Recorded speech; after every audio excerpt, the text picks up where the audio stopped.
got a couple IBs that we're looking at, and we can thank Mr. Patrick Hammond for that. ADSK, AMD, 2582 there. Just getting some alerts set up here. Markets are 2582. Markets are up nicely on better growth numbers out of China. So that is giving us a boost.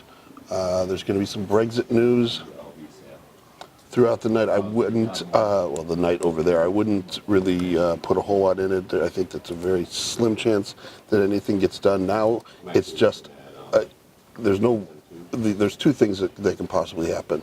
That basically they depart the EU in about a week without a deal, or they have to figure out a way to delay the Brexit, which I think the latter is probably more probable, but you don't know.